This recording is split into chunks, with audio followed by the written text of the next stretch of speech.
कोतवाली क्षेत्र में एक महिला के साथ ठगी का मामला सामने आया है, जहां दो अज्ञात व्यक्तियों ने खुद को आध्यात्मिक गुरु बताकर उसके गहने उतरवा लिए और फरार हो गए। कोतवाली क्षेत्र निवासी 60 वर्षीय चंद्रकला जैन रोजाना की तरह सुबह मंदिर जाने के लिए निकली थी। जब वह राजा रसगुल्ला के पास वाली गली से गुजर रही थीं, तभी पीछे से किसी ने उन्हें बेटी बेटी कहकर पुकारा। पहले तो उन्होंने अनसुना कर दिया, लेकिन जब आवाज लगातार आ रही थी तो उन्होंने पलट कर देखा।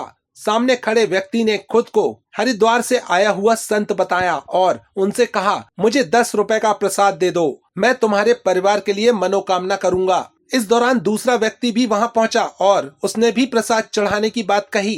पहले व्यक्ति ने महिला से उनकी पारिवारिक परेशानियों के बारे में बात की और कहा, तुम्हारे बेटे को पेट में दर्द रहता है, तुम्हारी बहू का स्वास्थ्य ठीक नहीं रहता और तुम्हारी बेटी को संतान सुख नहीं मिल रहा है। इन तीनों बातें सुनकर महिला चौंक गई, क्योंकि यह सारी बातें सही थीं। ठग ने आगे कहा, अगर तुम अपने गले और कान के गहने उतारकर दूध में धो लोगी तो सारी परेशानियां दूर हो जाएंगी। महिला ने पहले संकोच किया, लेकिन ठगों की बातों में आकर उन्होंने अपनी सोने की चैन और बालियां उतारकर एक थैली में रख दी। ठगों ने महिला को कुछ देर इंतजार करने के लिए कहा और फिर वहां से गायब हो गए। जब महिला को कुछ देर तक कोई नजर नहीं आया तो उन्हें शक हुआ। उन्होंने तुरंत घर जाने की बजाय कोतवाली थाने पहुंचकर पूरी घटना बताई। पुलिस ने मामला दर्ज कर लिया है और आसपास के सीसीटीवी फुटेज खंगाले जा रहे हैं। कोतवाली थाना प्रभारी ने बताया कि यह ठगों का एक संगठित गिरोह हो सकता है, जो भोले भाले लोगों को आध्यात्मिक बातों में उलझाकर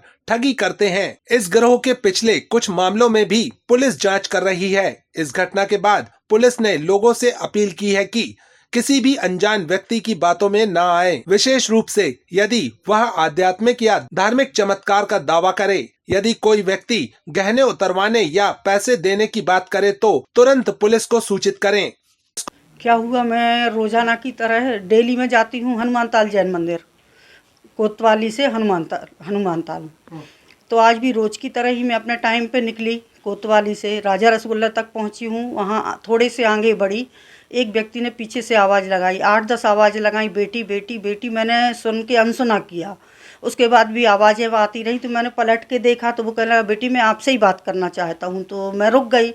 उसने बोला कि यहाँ रेखा हॉस्पिटल करके कोई आइज की हॉस्पिटल है। मैंने उससे बोला, नहीं यहाँ तो कोई हॉस्पिटल नहीं है, हाँ अशोक चश्मे वाला है जो चश्मे बनाता है, तो आप वहाँ से बनवा लीजिए।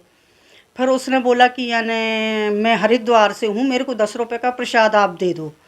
इसी बीच एक व्यक्ति और आया तो उससे भी कहने लगा कि आप भी प्रसाद दे दो। तो मैं दोनों का प्रसाद वहाँ चढ़ा के आप लोग के लिए, आपके परिवार के हित के लिए मनोकामना करूँगा। तो वो दूसरा व्यक्ति मेरे से बोलता, बहन चलो अपने बाहर फूल की दुकान और प्रसाद है तो वहाँ से ले लेते हैं।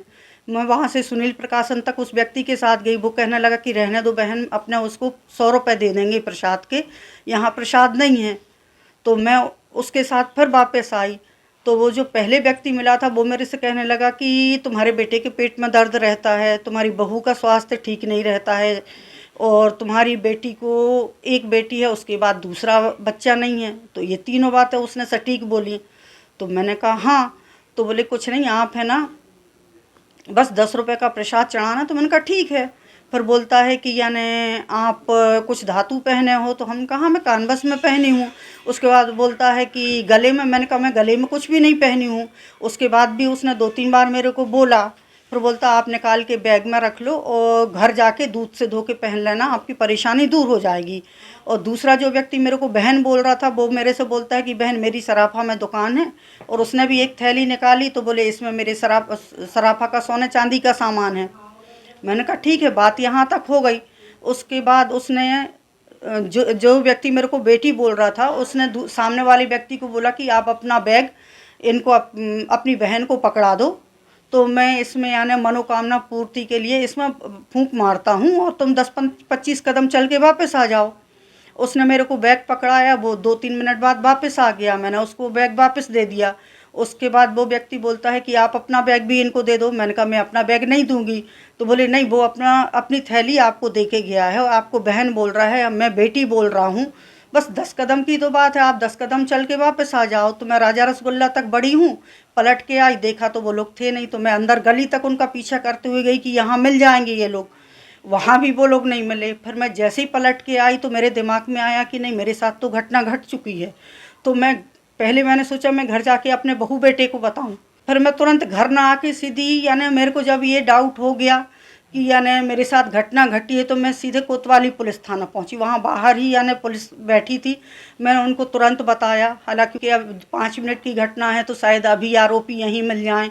उसके बाद उन्होंने हनुमानताल का पूरा चक्कर लगाया। फिर FIR दर्ज कराई? हाँ, FIR दर्ज कराई है, सब कुछ करा के फिर मैं आई हूँ। हालांकि फुटेज में दोनों व्यक्तियों की पहचान मैं करके आई हूँ थाने में। अब आगे आप लोग की कार्रवाई है, जो भी आप लोग आपने कार्रवाई। कभी देखा है उस व्यक्ति को? नहीं, कभी नहीं देखा। मैंने आज पहली बार उन लोगों को देखा है। ये आज सुबह लगभग 10:30 बजे की घटना बताई गई है। एक महिला चंद्रकला जैन, जिनका नाम है, लगभग उम्र 60 वर्ष है, ये कोतवाली क्षेत्र निवासी हैं। ये सुबह मंदिर जाने के लिए निकली थी और राजा रसगुल्ला के पास, एक गली के पास में ही उनके बताए अनुसार 2 लोग मिले और उनको अपनी बातों में लगाया है। इस घटना में पुलिस वाला नहीं बताया है, उन्होंने अपने आप को एक चमत्कार करने के आध्यात्मिक गुरु जैसा बताकर उनको और उनके गहने उतरवा लिए और फिर कुछ दूर आगे तक उनको एक आदमी लेकर गया और फिर वापस जब आया तो जो दूसरा व्यक्ति था वो वहाँ नहीं था और इस तरीके से वो लोग वहाँ से उनके जेवरात लेकर चले गए हैं। इस घटना की रिपोर्ट पर थाना कोतवाली में अपराध पंजीबद्ध किया गया है और हमारी 5 टीमें इसमें CCTV फुटेज के आधार पर इनकी तलाश में लगी हुई हैं। कितना ये जो सोने चांदी के जेवरात है, ये कितनी लागत थी और क्या कुछ? अभी इन्होंने जैसा बताया है कि एक सोने की चेन है और 2 कान के वालियाँ हैं। अभी अनुमानित कीमत लगभग 1 लाख के आसपास है। इससे पहले भी जबलपुर शहर में इस प्रकार की घटनाएं सामने हो पाई, लेकिन अभी तक जो आरोपी हैं उन तक पुलिस नहीं पहुंच पाई। आखिर क्या वजह है? इसमें पूर्व में कुछ दिनों में ये घटनाएं हुई हैं और इनमें लगातार उनकी तलाश की गई है।